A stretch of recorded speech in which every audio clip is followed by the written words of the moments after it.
कर्मों की सजा। कहानी एक छोटे से गांव की है जिसका नाम सहरपुर था। वह गांव प्राकृतिक सुंदरता से भरपूर था, लेकिन यहाँ के लोग अपनी अपनी समस्याओं में उलझे हुए थे। गांव में एक अमीर किसान ठाकुर बलदेव और एक गरीब किसान रामू की कहानी विशेष रूप से महत्वपूर्ण थी। ठाकुर बलदेव अपनी धन दौलत और शक्ति के चलते गांव में बहुत प्रभावशाली था, जबकि रामू की जिंदगी कठिनाइयों से भरी थी। ठाकुर बलदेव का अहंकार। ठाकुर बलदेव को अपनी ताकत और धन पर बहुत गर्व था। वह गांव के गरीबों को हल्की नज़र से देखता था और कभी कभी उन्हें तिरस्कृत भी करता था। उसके मन में हमेशा यह भावना रहती थी कि गरीब की कोई अहमियत नहीं होती। उसकी पत्नी राधा एक दयालु महिला थी, लेकिन वह अपने पति के प्रभाव में आकर अक्सर चुप रहती थी। रामू की संघर्षशीलता। रामू एक मेहनती किसान था। वह अपने छोटे से खेत में दिन रात काम करता था ताकि अपने परिवार का पेट पाल सके। उसकी पत्नी सीता और उसका बेटा मोहन हमेशा उसकी मेहनत की सराहना करते थे। रामू का सपना था कि वह अपने बेटे को पढ़ा लिखा कर एक अच्छा इंसान बनाए ताकि वह एक बेहतर जिंदगी जी सके। गांव में परिवर्तन। एक दिन गांव में एक नई योजना आई। सरकारी सहायता से गांव में एक स्कूल खोला गया। ठाकुर बलदेव ने भी इस योजना में भाग लिया, लेकिन केवल अपने नाम के लिए। वह चाहता था कि उसकी छवि गांव में अच्छी बने, इसलिए उसने स्कूल के लिए कुछ पैसे दिए, लेकिन वास्तविकता में उसका उद्देश्य सिर्फ अपनी शोहरत बढ़ाना था। रामू ने मोहन को स्कूल भेजने का निर्णय लिया, लेकिन उसके पास किताबें और अन्य आवश्यक सामग्री खरीदने के लिए पैसे नहीं थे। रामू ने ठाकुर बलदेव से मदद मांगी, लेकिन उसने उसे तिरस्कृत करते हुए कहा, तुम जैसे गरीबों की पढ़ाई का क्या फ़ायदा? तुम लोग हमेशा खेतों में काम करते रहोगे। रामू की दृढ़ता। रामू को यह सुनकर बहुत बुरा लगा, लेकिन उसने हार नहीं मानी।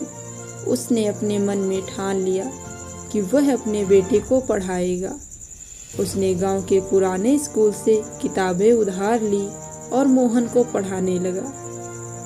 मोहन भी बहुत तेज था और उसने अपनी मेहनत से जल्दी ही पढ़ाई में अच्छी प्रगति की। ठाकुर बलदेव की जिद। ठाकुर बलदेव को रामू की मेहनत और मोहन की प्रतिभा देखी नहीं गई।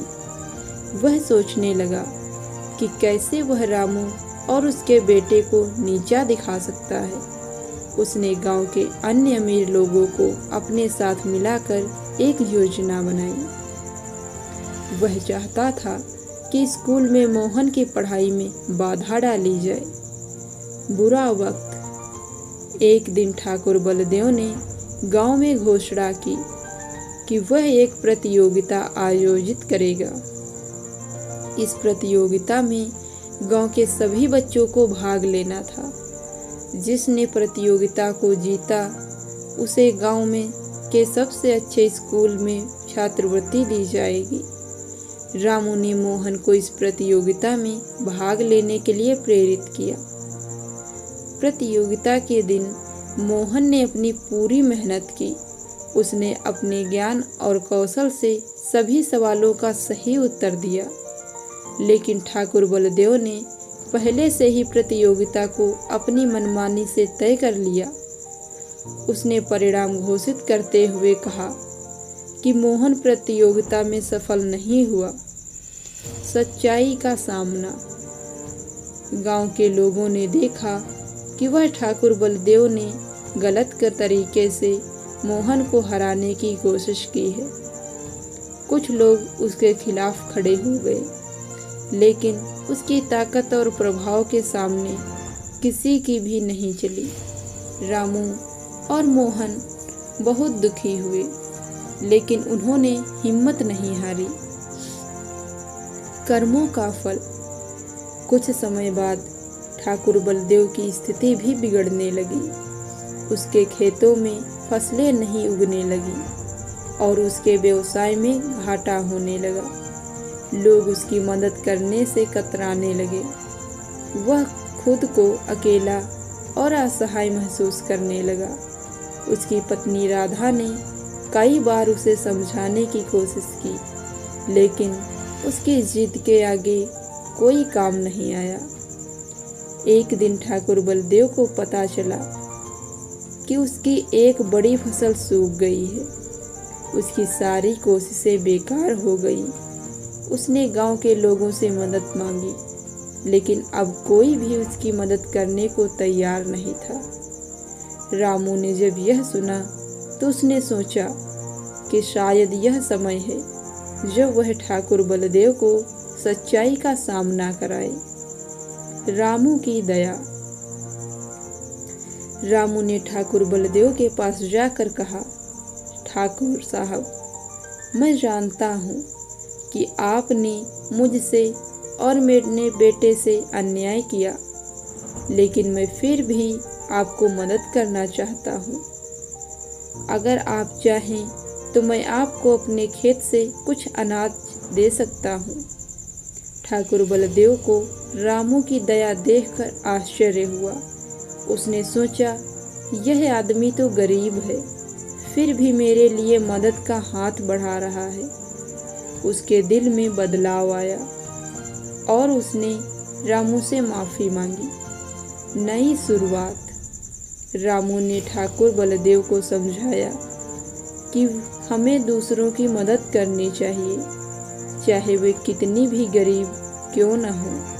ठाकुर बलदेव ने अपने कर्मों का फल महसूस किया और उसने गांव के लोगों से माफ़ी मांगी। उसने गांव में शिक्षा के लिए और भी योजनाएं बनाई और रामू को और मोहन को अपने हाथ मिलाकर गांव के बच्चों की पढ़ाई के लिए सहायता देने लगा।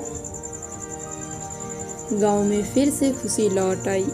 मोहन ने अपनी पढ़ाई जारी रखी और आगे चलकर एक डॉक्टर बना। ठाकुर बलदेव भी गांव के लोगों के बीच सम्मानित हो गया।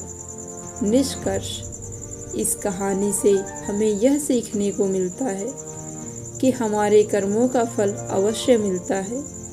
अगर हम दूसरों के प्रति दया और सहायता का भाव रखते हैं तो न केवल हम अपने जीवन को बेहतर बनाते हैं, बल्कि समाज को भी एक नई दिशा देते हैं। ठगों की शक्ति और धन से बढ़कर मानवता का मूल्य सबसे बड़ा होता है। कर्मों की सजा केवल दंड नहीं होती, बल्कि यह हमें यह सीखने का माध्यम है कि हमें हमेशा अच्छाई का मार्ग अपनाना चाहिए। दोस्तों, कैसी लगी आपको यह स्टोरी? कमेंट करके ज़रूर बताएं और अगर चैनल पे नए हैं तो चैनल को सब्सक्राइब करें। धन्यवाद।